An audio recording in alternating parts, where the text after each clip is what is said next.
Very nice to be here. Well, I'll get my points. The whole idea of interviewing is to distinguish between medical students and college applicants. I mean, in the place where this system is applied by its best, like the examples he gave, Harvard and such, only because there are countless number of students, those who are competing for limited spots. So they go through hardcore and extensive interviewing, all for the sake to choose the best from those many.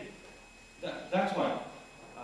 We also have those students have got the highest marks in their, and they have that fire, which is, I'm sure that it's inside each and every one of you who are striving to become doctors. Statistics show that some of these students get rejected. But they also get accepted when they try and get interviewed by other colleges. So there's no point of interviewing. I mean, it's not a standard.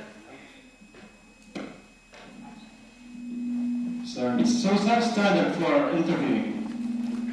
We also have to put in mind that medicine is a postgraduate course, which means that those students have already been through 4 years of college, which may have prepared and shaped them for everything which comes later. So they have a higher level of communication skills, and they're mature adults. In my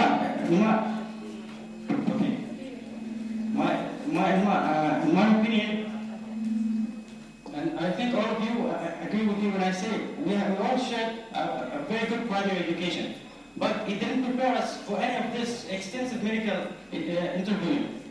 But medical school did.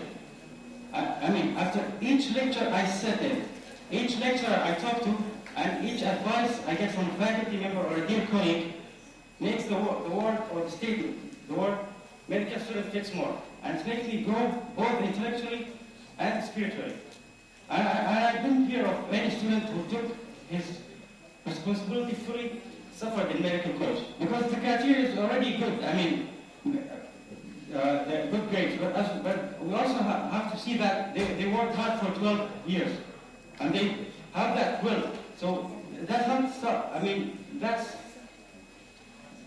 will, each and every us before entering medical school, we know that we're going to be deprived from many aspects of our life, like our social life, and because we're going to be committed to our patients in the hospital, and during medical school itself, we have continuous assessment in courses, so there won't be any time. So whoever is willing to leave that is sure is a medical student. So I'm asking each and everyone who is sitting here, and I'm asking those who came with a topic, are you doubting yourself because you didn't get interviewed? Are you saying you're not qualified to be in this place? Yeah!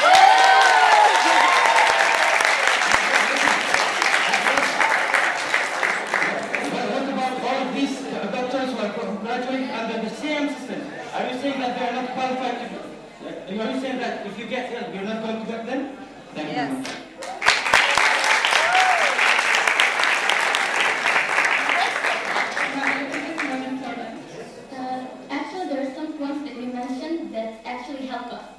You spoke about Harvard and those universities, Ivy League universities. Well, the thing is that the interviewees that interview students in those colleges are actually the deans. And the dean is no psychiatrist, and he doesn't have any qualification to detect personal skills and qualifications.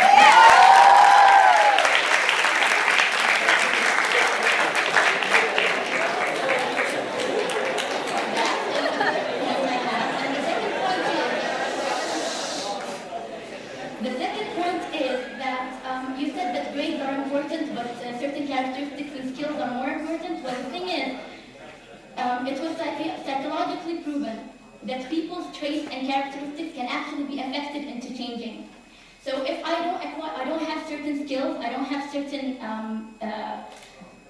characteristics, it doesn't mean that I can't acquire them. And during our school education, did they teach you how to be more confident?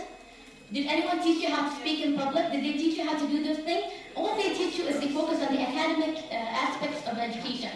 So how come when you are going to be accepted into college, you want them to judge you based on your character? They never taught you. How can they test you on something you've never done?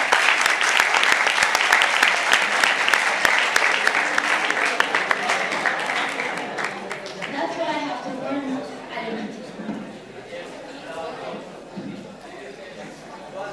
Before I go to my points, I'd like to refute some of the points you said. You started with saying that the best way to know someone is by interviewing him. I would like to ask you, how many students are you enrolling each year here in SQU?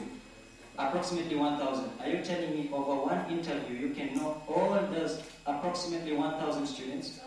Can you know them just within 3 hours? No. And you said that interview is a fair way of admitting students. I would like to tell you, is there any standard way of asking questions in an interview, or are you just asking them randomly? Okay, you prepare questions, but who is grading them? Who is grading these people? The same person who's grading. I will grade based on who. I will grade people based on who impressed me the most. But that's not fair. That's injustice. In fact, in high school or in primary school, there is a standard way of grading people. You are asked the same questions, the same answers are given throughout the country. That is the system of grading, which is just and fair. And I say we use that system instead of interviewing.